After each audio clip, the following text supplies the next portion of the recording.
Dahil sa hindi maganda ang lagay sa ngayon ng Shouhoku, ay may naisip si Coach Anzai na kakaibang pag-atake. Inalis na nga sa laro si Sakuragi dahil na din sa nagawa nitong kapalpakan. At bigla na lang ipinasob si Yasoda. Ayun pa nga sa kanila na ito talaga ang inaasahan nila sa isang malakas na team na palaging nakakapasok na Inter-High. Ayon kay Coach, ang team ng Toyotama ay isang team na kayang talunin ng kanilang mga kalaban gamit ang bilis at kanilang abilidad sa pagpasok sa bola.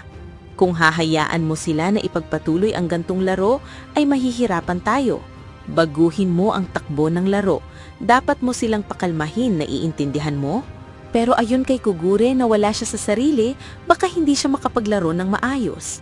Habang si Sakuragi ay pabalik na sa upuan at asar na asar sa nangyari.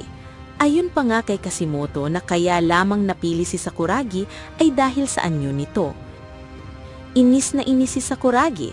Sinubukan siyang pakalmahin ni Kogure pero hindi pa din mawala ang inis niya dahil para sa kanya ay hindi siya nagkakalat sa laro. Bakit mo ako pinaalis, Tatang? Hindi mo ba alam ang tunay ko na kakayahan? Ipinaliwanag ni Kogure na kailangang itong gawin para mabago ni Yasoda ang laro. Pero hindi ito matanggap ni Sakuragi dahil ang iniisip niya ay nahigitan ang isang henyo na kagaya niya ni Yasoda.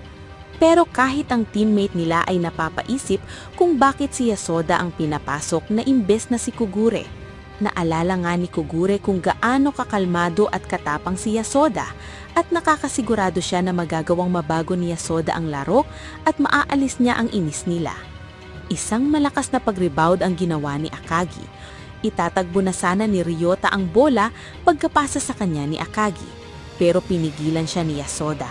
Tumigil ka, Ryota! Ipasa mo dito ang bola. Mga kasama, dahan-dahan nating ipunin ng mga nawalang puntos. Kung makakatakbo man sila, dapat natin silang pigilan at harapin.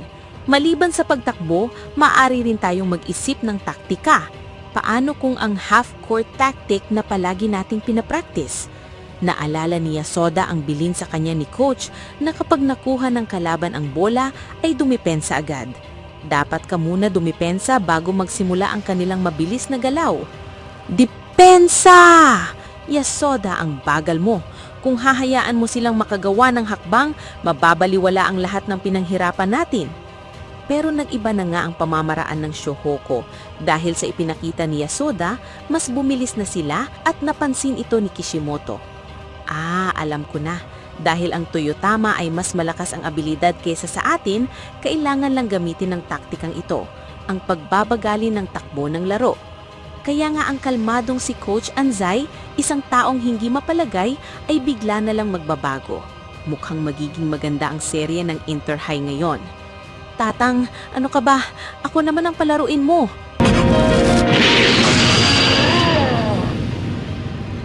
Isang malakas na block ang ginawa ni Akagi na mas nagpabuhay sa Shouhoku team.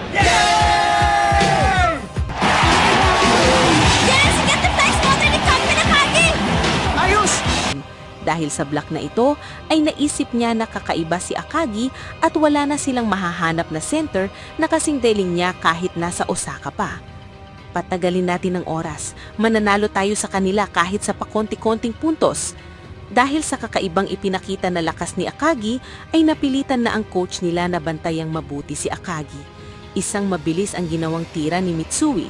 Pero sa pagkakataong ito, hindi natatakot si Mitsui na hindi ito pumasok dahil nasa ilalim si Akagi, ang hari ng center sa Kanagawa. Na hindi naman siya binigo dahil isang malakas na dunk ang ginawa ni Akagi na yumanig sa ring.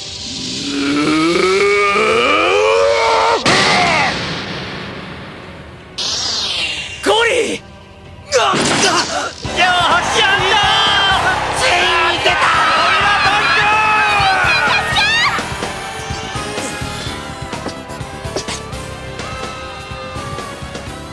At nagbigay ng isang napakataas na kumpiyansa sa buong team. Pero kahit na natagumpay sila, ay tila naaasar pa rin si Sakuragi. Nagawa ng team ang lahat kahit wala ako. Kailan mo ako ulit palalaruin? Alam mo naman ang abilidad ko, di ba? Tinuruan mo pa nga ako. May pagkakataon pa akong makapaglaro. Makakapaglaro ka naman ulit dahil gusto kong ikaw ang maging secret weapon namin. secret weapon? Maganda ang ginagawa ngayon ni Akagi. Mukhang may pag-asang talunin ng kalaban.